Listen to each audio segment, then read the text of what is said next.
지금 우리는 계속해서 이 로마서 1장 16절 17절 말씀을 살펴보고 있는데요. 왜 계속 제가 이 구절을 자꾸 살펴보는가 하면은 이 16절 17절 말씀은 이 로마서 전체 내용을 압축해 놓은 엑기스라, 그게 너무나 중요한 말씀이기 때문에 계속 지금 반복해서 살펴보고 있는 것입니다. 이 16절 17절 말씀을 정확하게 이해하고 넘어가는 것이 이후에 나오는 모든 로마서 말씀을 이해하는데 열쇠가 된다고 저는 생각을 합니다. 그래서 이제 이거를 주의 깊게 살펴보시기를 원하는데요. 자, 여기 나오는 이 16절 17절에서 바울이 제일 먼저 고백하는 게 뭐냐 하니까 자기는 복음을 부끄러워하지 않는다는 겁니다. 그 왜 부끄러워하지 않느냐 하니까 복음에는 하나님의 능력이 나타나서 그렇다는 것입니다. 16절, 내가 복음을 부끄러워하지 아니하노니 이 복음은 모든 믿는 자에게 구원을 주시는 하나님의 능력이 됨이라. 먼저는 유대인에게요 그리고 헬라인에게로다.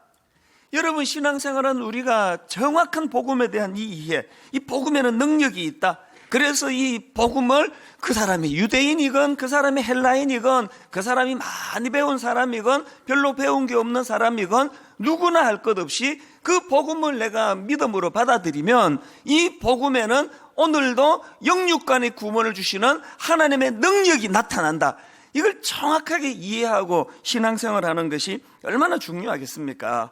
바울은 바로 그 사실을 정확하게 이해하고 있었다는 것입니다. 자, 그렇다면 어떻게 복음이 모든 믿는 자들에게 구원을 주시는 하나님의 능력이 되느냐? 이 질문에 대해서 17절에서 이렇게 설명합니다.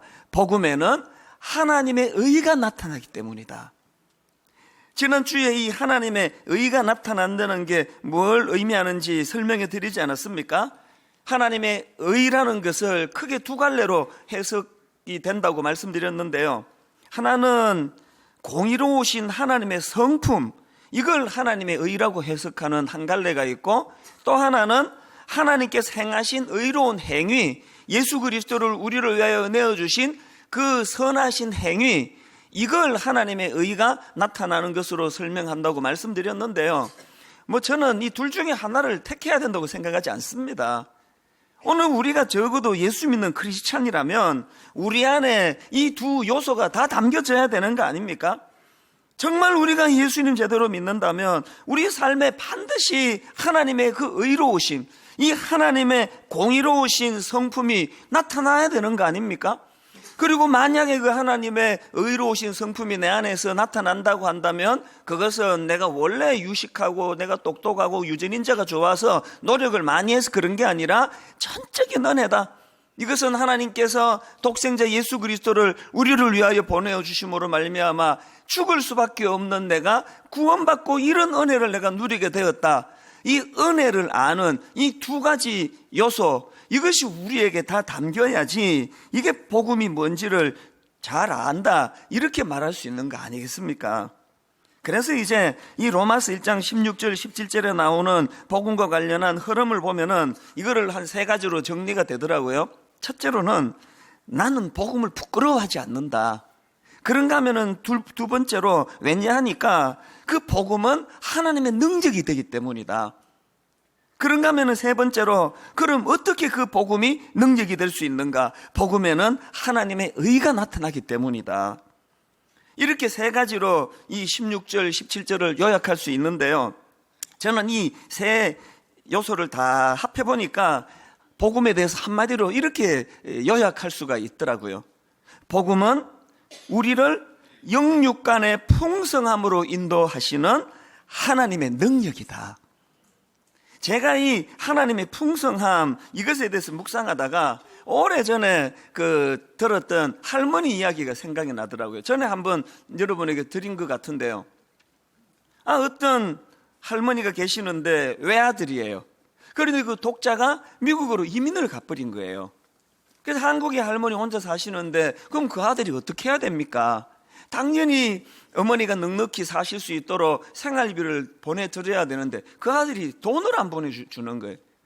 그래서 말로 다 할 수 없는 그런 궁핍한 생활을 할머니가 하고 계시는데 주변 사람들이 그 아들 욕을 얼마나 했겠습니까? 저런 저 나쁜 자식이겠냐고. 그랬는데 여러분, 나중에 알고 봤더니요, 그 아들이 나쁜 자식이 아니에요. 매달 정성스러운 편지와 함께 어머니가 한 달 내내 넉넉히 쓸 수 있는 돈을 수표로 해서 보내드렸는데, 그 할머니가 이 수표의 가치를 모르시다가 보니까 그 아들이 보내준 그 편지와 수표와 함께 그냥 차곡차곡 쌓아만 가고 그렇게 궁핍한 생활을 하셨다는 거예요. 이게 오늘 여러분, 이 복음이 우리 삶의 능력이 된다는 사실을 모르고 이렇게 그냥 힘들게 살아가는, 이게 오늘 우리 크리스천들의 모습 아닙니까? 휴먼 계좌라고 지금 참, 이것도 마음 아픈 일 아닙니까? 분명히 그 통장에 내가 돈이 들어있는데 통장 주인이 그거를 몰라가지고 휴먼 계좌, 이걸 그냥 어디 서랍에 집어넣어놓고 돈을 안 찾아가는 거예요. 이게 여러분, 이런 억울한 지금 묻혀있는 돈이요, 우리나라에서 추정하기를 무려 2,400억 원이 된대요. 그리고 이게 점점 지금 숫자가 늘어나고 증가되고 있다는 것입니다. 이게 그 할머니 이야기랑 그 똑같은 거 아닙니까? 이게 그 복음의 능력이 뭔지를 모르고 참 궁핍하게 살아가는 우리들의 모습을 말해주는 거 아닙니까? 요한복음 10장 10절을 한번 보십시오. 도둑이 오는 것은 도둑질하고 죽이고 멸망시키려는 것뿐이요, 내가 온 것은 양으로 어떻게 하고 생명을 얻게 하고, 그게 다가 아니에요. 생명을 얻게 하고 더 풍성히 얻게 하려는 것이라. 그렇기 때문에 여러분, 이 복음이라는 것은요, 우리가 죽어서 천국 갈 때 사용하는, 그때야 그 유효함을 발휘하는 천국행 티켓 같은 게 아니에요. 저도 이제 외국 집회가 가끔씩 있으니까요, 저는 표를 끊을 때 막 한 푼이라도 더 싸게 끊으려고요, 몇 달 전부터 뒤져가지고 아주 저렴한 거를 미리 표를 끊어놔요. 한 5개월, 6개월 전에 끊을 때도 있습니다. 그리고는 여권하고 서랍에 넣어놓고는요, 평소에 꺼내보지도 않아요. 언제 그걸 꺼내느냐? 공항 갈 때 여권하고 이제 프린트한 티켓 들고 가는 거예요. 오늘 수많은 신앙생활하는 분들이 복음의 능력을 그런 식으로 서랍에 넣어놓고 천국 갈 때 꺼내 쓰려고, 그거 아니라는 거예요. 여러분 한번 생각을 해보세요.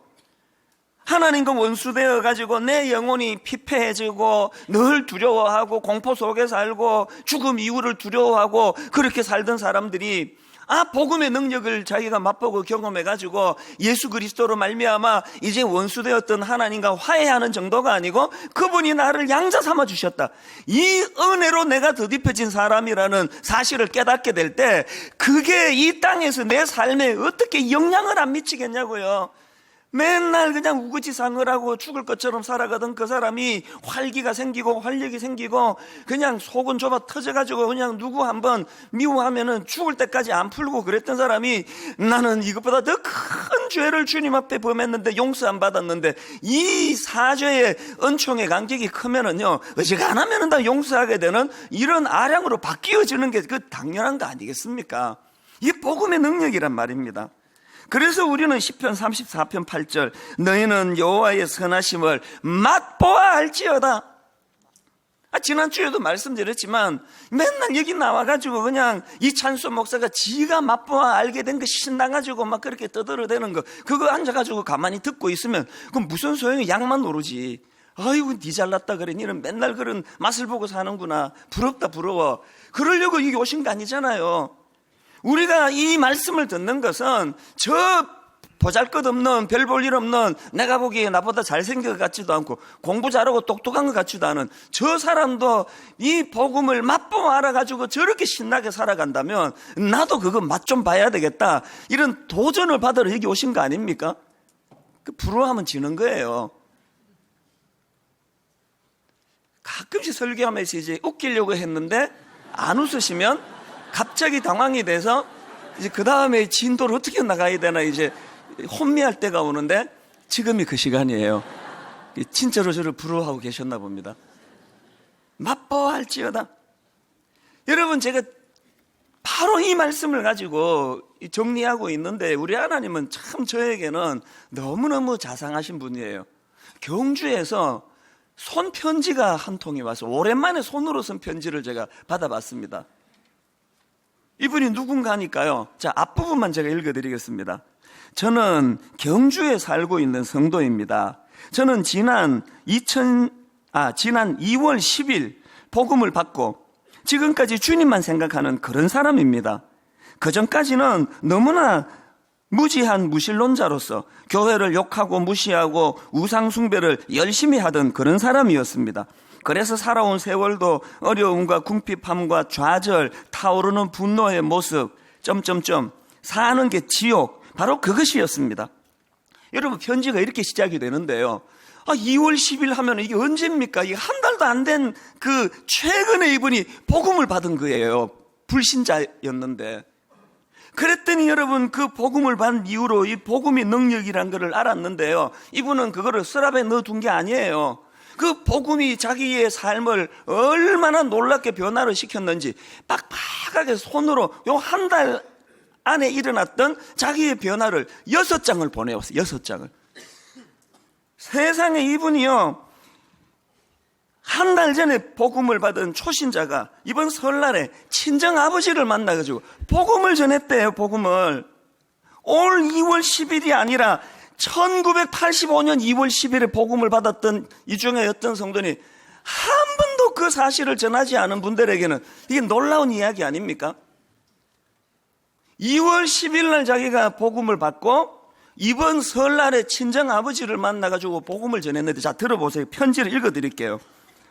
아빠의 눈물과 저의 눈물로 한동안 회개의 기도도 드리고 감사의 기도도 드리고 구원의 기도도 드렸습니다.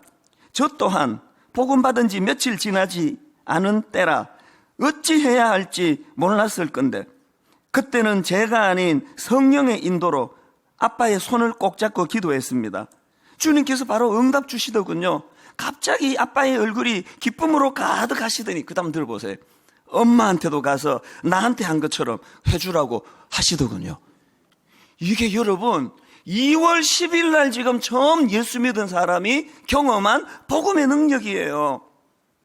그 제가 이번에 편지를 빡빡히 쓴 6장의 그 손편지를 읽으면서 너무 감사한 거예요. 오늘도 일하시는 하나님, 그 사람이 유대인이건 그 사람이 헬라인이건 그 사람이 모태신앙인이건 그 사람이 예수 믿은 지 한 달밖에 안 됐건 이 복음의 능력을 믿고 복음의 능력을 가지고 나아가는 사람에게는 오늘도 복음의 역사가 나타난다는 것, 이것이 우리 기존 신자들에게 얼마나 위로가 되는 말씀이냐는 거예요.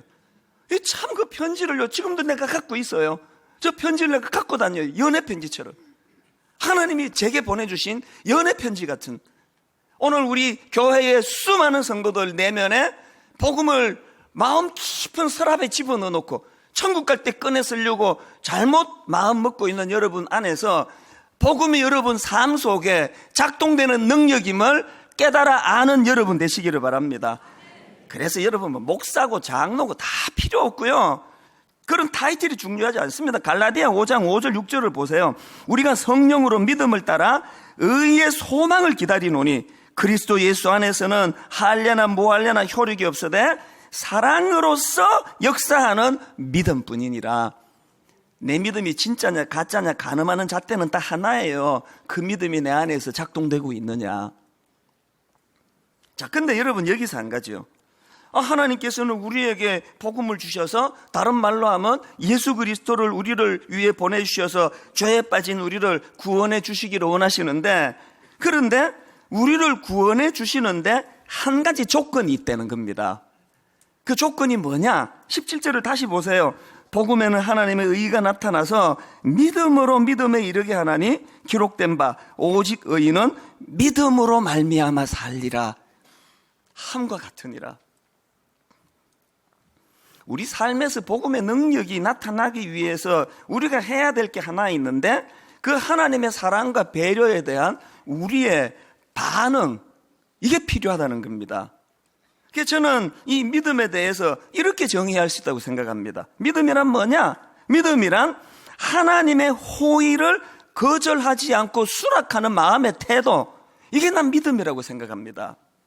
이게 무슨 말씀인가 하면요, 이 17절에 나오는 믿음으로 믿음에 이르게 하나니, 이 말씀을 이해하는 게 너무나 중요한데요. 그래서 제가 수십 권의 책을 참고했을 거예요. 많은 자료를 뒤져보고 이 믿음에서 믿음으로가 이게 뭘까? 뭘 의미하나? 그랬더니요, 참 여기에 제가 많은 깨달음을 얻었습니다. 여기 나오는 이 믿음은 헬라어로 피스티스라는 단어인데요, 원래 이 단어는 신실함 이런 뜻을 갖고 있는 단어예요.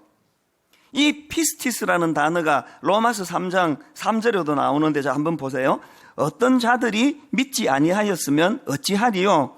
그 믿지 아니함이 하나님의 미쁘심을 패하겠느냐? 여기 나오는 미쁘심이 피스티스예요. 이걸 그대로 우리말로 그냥 번역을 하면은 여기 그 믿지 아니함이 하나님의 믿음을 패하겠느냐? 이게 좀 말이 안 맞지 않습니까? 그래서 여기 나오는 이 미쁘심은 하나님의 신실하심으로 번역하는 게 옳습니다. 또 로마서 3장 22절에도 이 피스티스라는 단어가 나옵니다. 곧 예수 그리스도를 믿음으로 말미암아 모든 믿는 자에게 미치는 하나님의 의인이 차별이 없느니라. 그 신약학 교수인 김도현 교수님의 책에 보니까요, 여기 나오는 믿음도 신실함으로 번역해야 된다는 겁니다. 그래서 22절 말씀을 직역하면 이렇다고 합니다.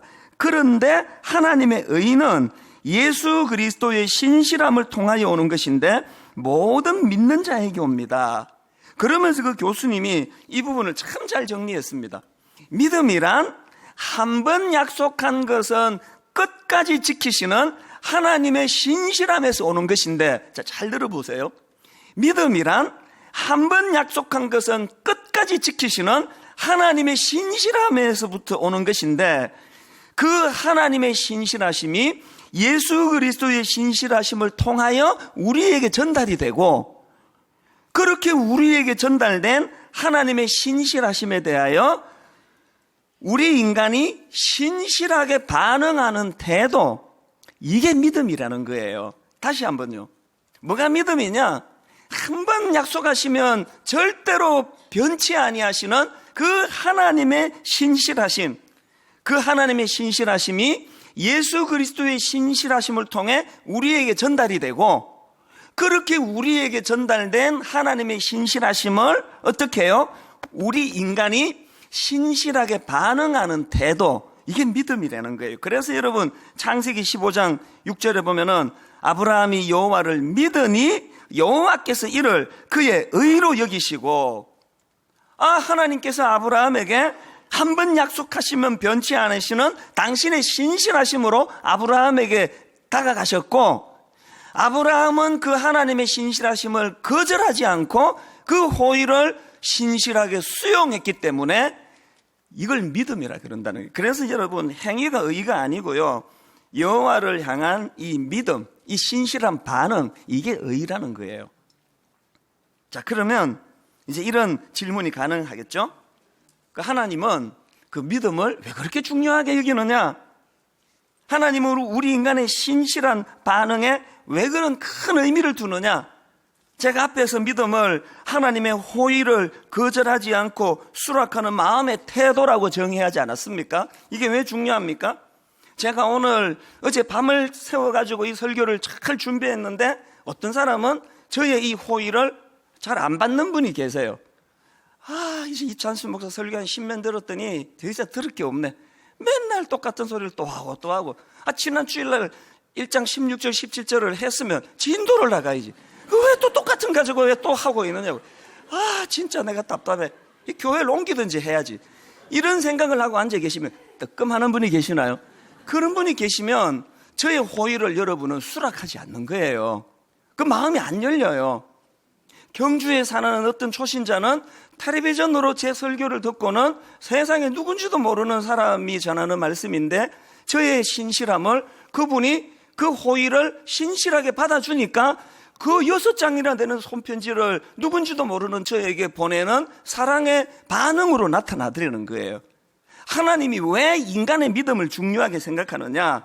하나님께서는 당신의 신실함의 결정체인 십자가에 대하여 우리가 반응하기를 원한다는 겁니다. 그래서 저는 이런 차원에서 이 하나님께서 생각하시는 이 믿음, 이 믿음의 두 가지 속성에 대해서 말씀을 드리려고 하는데요. 첫째로요, 믿음이란 하나님과의 관계성의 문제다. 하나님은 믿음을 이렇게 생각하십니다. 앞에서 제가 이 믿음으로 번역되는 피스티스라는 단어가 원래 그 신실함이라는 뜻을 갖고 있다, 이런 말씀을 드렸지 않습니까? 여러분, 이 단어 자체가 관계성을 전제로 하는 거 아닙니까? 제가 여러분에게 신실하고 여러분이 저에게 신실하고, 이 관계성 아닙니까? 계시록 3장 20절을 보십시오. 볼지어다 내가 문 밖에 서서 두드리노니 누구든지 내 음성을 듣고 문을 열면 내가 그에게로 들어가 그와 더불어 먹고 그는 나와 더불어 먹으리라. 관계로 다가오기 원하시는 주님의 마음이 이것만큼 잘 표현된 데가 있습니까? 요한복음 10장 14절. 나는 선한 목자라. 나는 내 양을 알고 양도 나를 아는 것이. 이게 지금 관계를 말씀하시는 거 아닙니까? 여러분, 누가복음 4장 34절에 보면은요, 참 그 재밌는 장면이 하나 연출이 되는데 우리 같이 한번 읽어보실까요? 누가복음 4장 34절. 자, 같이 읽습니다. 시작. 아, 나사렛 예수여.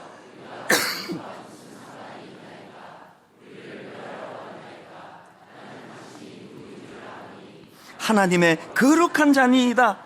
세상에 지금 여러분, 나는 예수 그리스도를 잘 안다고 고백하고 있는 이 대사의 주인공이 누군지 아십니까? 귀신이에요, 귀신.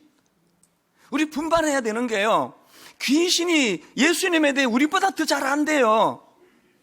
그런데 여러분, 귀신이 우리보다 예수님에 대해 더 정확한 지식을 갖고 있다고 해서 그걸 믿음이라 말하지 않습니다. 왜? 믿음은 지식이 아니라 관계이기 때문에 그렇습니다.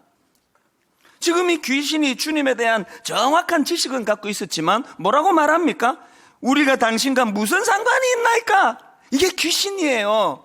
여러분, 귀신 들린 상태가 어떤 상태인지 아십니까? 현상만 보고 판단하시면 안 됩니다. 귀신 들린 상태는요, 입에 거품 물고 뒹구는 게 귀신 들린 상태이기도 하겠지만, 귀신 들린 상태는 바로 이런 생각을 갖고 있는 상태. 우리가 당신과 무슨 상관이 있나이까? 이게 귀신 들린 상태예요, 이게. 아무리 하나님에 대한 지식이 많아도 우리가 당신과 무슨 상관입니까? 나는 돈이 많은데, 난 지식이 많은데, 과학이 발달한 지금 당신이 나한테 무슨 상관이냐고, 나한테 좀 신경 끄라고. 이게 귀신 들린 상태예요. 믿음은요, 지식이 아니에요. 그런가 하면 두 번째로, 믿음이란 하나님이 향한 전적 의지의 문제라는 것입니다. 하박국 2장 4절에 이런 말씀이 나옵니다. 보라, 그의 마음은 교만하며 그 속에서 정직하지 못하나 의인은 그의 믿음으로 말미암아 살리라. 눈치 빠른 분은 오늘 17절에 바울이 구약의 이 구절을 인용했구나. 맞습니다. 오늘 본문 17절은 하박국 2장 4절 말씀을 바울이 인용한 거예요. 이 하박국서 배경 아시죠? 그 당시 이스라엘 백성들은 하나님을 의지하지 않고 우상을 의지했습니다. 하나님을 신뢰하고 따르지 않고 우상을 의지하고 섬기다가 하나님의 심판을 받아 당시 신흥 강대국으로 부상했던 바벨론에게 망해버립니다. 지금 하박국이 그 사실을 예언하면서, 이런 비참한 하나님의 심판을 예언하면서 덧붙이는 말씀이 뭐냐? 그런 비참함 속에서도 그러나 의인은 믿음으로 말미암아 산다. 이게 지금 하박국 2장 4절인데요. 제가 발견하는 게 뭐냐? 2장 4절을 다시 보세요. 지금 의인은 믿음으로 말미암아 산다는 이것에 대조하기 위하여 무슨 개념을 앞세우느냐? 보라, 그의 마음은 교만하여. 이 교만이라는 거하고 믿음이라는 것을 하박국 선지자가 대비하고 있다는 것입니다. 이 개념을 제가 설명드리려고 하는데요, 이 부분을 제가 묵상을 하고 있는데 오랜만에 제가 아끼는 후배가 한 2년 만에 찾아왔습니다. 제가 이분과 대화하다가 참 눈시울이 붉어질 만큼 은혜를 많이 받았는데요, 이 젊은 목사님은 어떤 분인가 하면은요, 이 언어 감각이 탁월한 분이에요. 그래가지고요, 히브리어뿐만이 아니고요, 고대 언어에 능통해요. 내가 참 부러워하는 사람이에요. 그래서 이 히브리어 고대 언어에 능통하니까요, 이제 미국으로 유학을 이제 결심한 거예요. 미국 유학을 이제 가서 자기는 이제 이 히브리어를 전공하고 이제 그 부분에 이제 학자가 되고자 하는 이제 꿈이 있어가지고 유학을 갔는데 절망적인 일이 벌어진 거예요. 그렇게 유학 생활 중에 병이 찾아왔는데요, 이 해마라고요. 저도 이제 최근에 인터넷 검색해서 이게 뭔지를 좀 파악을 해봤는데, 이 뇌의 신경세포, 해마, 이 해마는요, 인간이 학습한 것을 기억하고 저장하는 기능을 가진 게 해마래요. 그런데 이 해마에서 어느 쪽으로 올라가는 중추신경세포가 파괴되는 병을 만난 거예요. 그래가지고 그 머릿속에 박식한 히브리어 지식을 담아놓은 그 세포가 파괴되고 있으니까 무슨 뜻입니까? 공부해놓은 거 다 까먹고 있는 중이라는 거예요. 그래서 이분이 중도에 유학을 포기하고 한국으로 귀국했습니다. 얼마나 낙심이 되겠습니까? 2년 전에 한국으로 들어와서 저한테 와서 인사를 하고 이런 상황이었다고 그렇게 기도 제목을 나누고요. 이번에 2년 만에 찾아온 거예요. 참 마음이 아팠던 게요. 이 지금 해마, 그 뇌에 있는 그 기억세포가 지금도 계속 파괴되고 있는 진행 중이라는 거예요. 그래가지고 그 해박한 지식이 지금 다 까먹는데요. 지금 이분이 사람 이름도 그때는 기억이 안 난다는 거예요. 그래서 나도 해마가 파괴되고 있나 그 생각을 잠깐 했습니다. 저도 이름이 정말 기억이 안 나거든요. 이분이 이제 강단에 서서 이렇게 설교를 하면은요, 바로 앞에 단락에 그 뭐가 있는지도 기억이 안 난다는 거예요. 이제 세포가 파괴되고 있어가지고.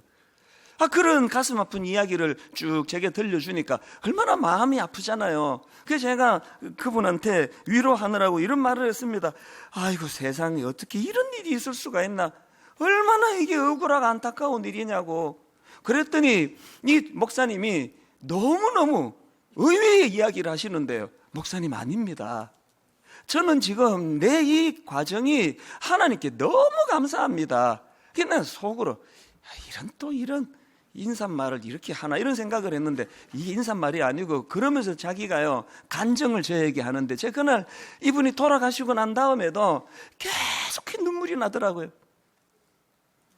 이분이 지금 자기 해마를 손실하는 그 병을 만나가지고 유학 포기하고 진행 중이라 사람 이름도 잘 기억이 안 나는 그런 상황에 왜 이것이 자기에게 감사인가를 설명하면서요 고린도 후서 11장에 나오는 바울 이야기를 하는 거예요.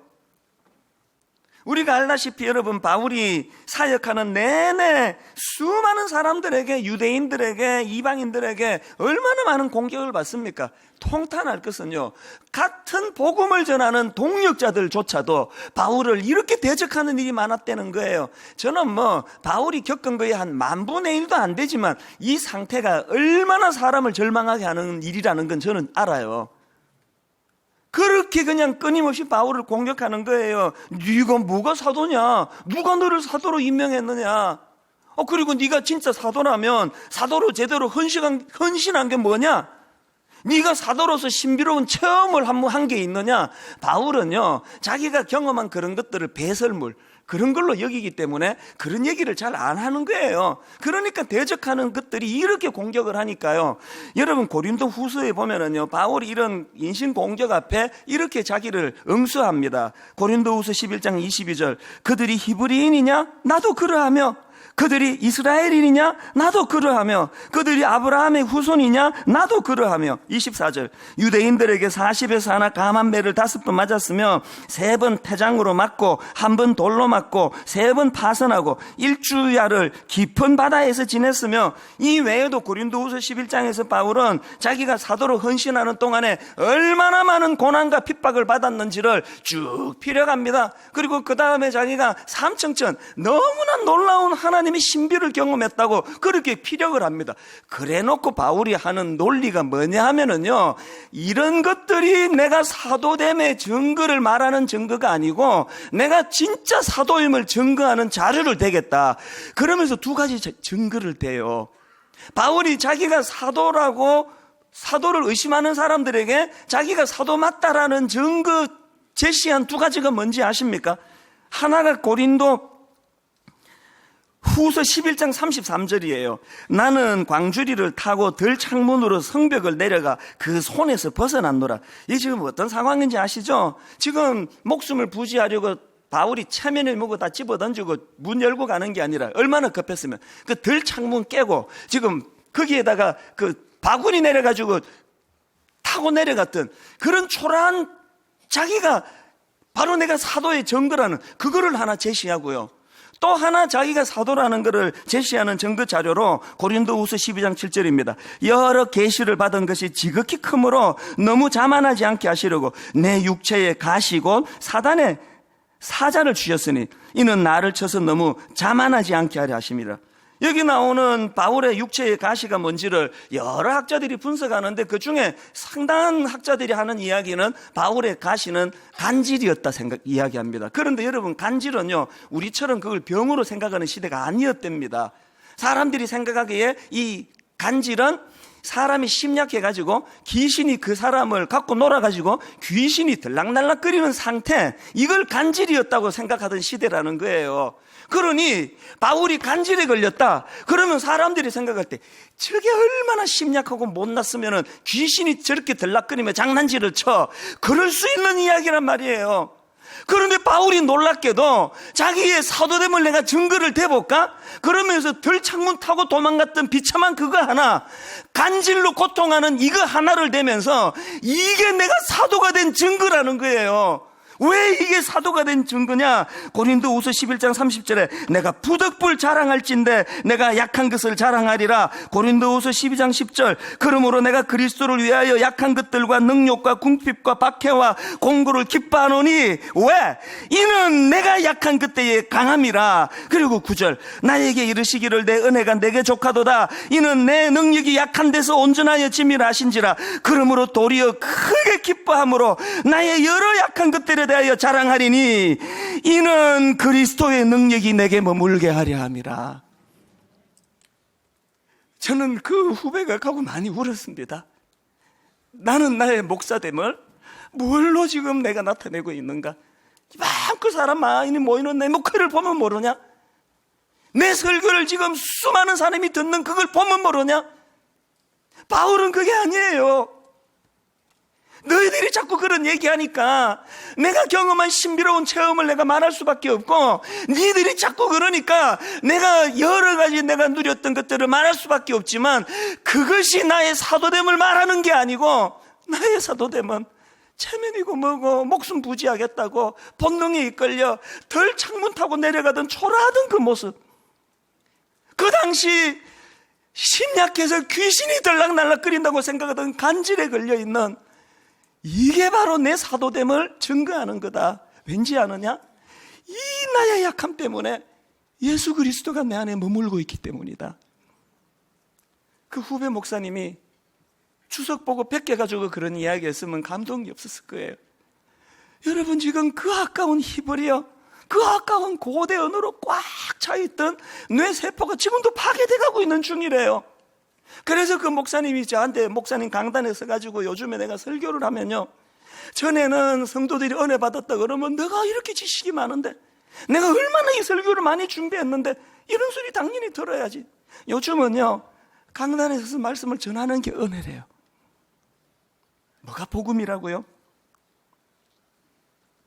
최근에 제가 이 로마서를 시작하고 나서 우리 교회 어떤 젊은 자매님이 메일이 왔어요. 저도 아는 자매예요. 이 자매가요, 목사님,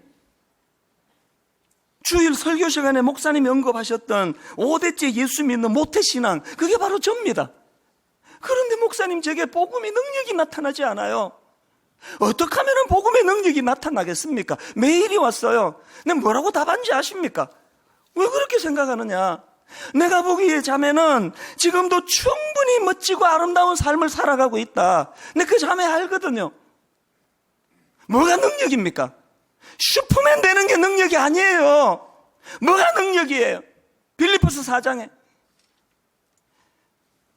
내가 궁핍함으로 말하는 것이 아니라 어떠한 형편에든지 나는 자족하기를 배웠노니 나는 비천에 처할 줄도 알고 풍부에 처할 줄도 알아. 모든 일 곧 배부름과 배고픔과 풍부와 궁핍에도 처할 줄 나는 아는 일체의 비결을 배웠노라.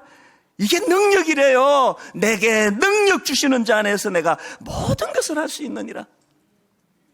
결론을 맺으면서요, 그 목사님이 그날 저한테 뭐라고 얘기한지 아세요?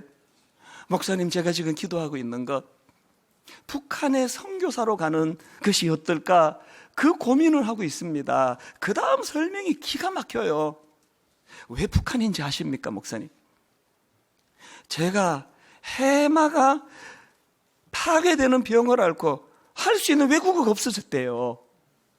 그 박식하던 이 목사님이 할 수 있는 외국어가 없어져서 전 세계에 유일하게 우리나라 말로 선교할 수 있는 곳 북한. 그래서 목사님 내가 지금 북한에 가서 선교할까 그 고민 중에 있습니다. 제가 여러분 앞에서 그 말씀 드렸잖아요. 나는 선한 목자라. 나는 내 양을 알고 양도 나를 아는 것이, 목자가 양을 알듯이 우리를 알고 계시는 그 하나님이 이 목사님의 마음을 모르겠습니까? 네가 그 어떤 발병가로 줄줄줄 하는 그 설교보다 나는 네 설교가 더 소중하다. 네 마음이 더 소중하다. 그래서 가고 나서도 제가 자꾸 이렇게 눈물이 나더라고요. 오늘 여러분, 예수 믿는다는 것 때문에 이렇게 억울하고 저렇게 마음 상하고, 그러면서도 오늘도 복음을 내가 믿기 때문에 참아내고 있는 수많은 여러분들의 그 애씀을 하나님이 모르시겠습니까? 그 애씀을 하나님이 외면하시겠습니까? 로마서 공부를 통해서 정확한 복음의 이해를 통해 하나님, 내가 내 약함을 자랑하고 내가 내 약함을 부끄러워하지 않은 이곳에 하나님을 의지하는 믿음이 회복될 줄로 믿습니다. 우리 주 예수 그리스도의 은혜와 하나님 아버지의 다함없는 사랑과 성령님의 감동, 감화, 위로교통 충만하심의 역사가 하나님 더 의지하고 하나님 더 그 베풀어 주신 사랑의 호의를 신실함으로 반응하며 그런 믿음의 사람으로 살아가기로 다짐하며 예배하는 모든 주의 자녀들 머리 위에 지금부터 영원토록 함께 하시기를 간절히 축원하옵나이다. 아멘.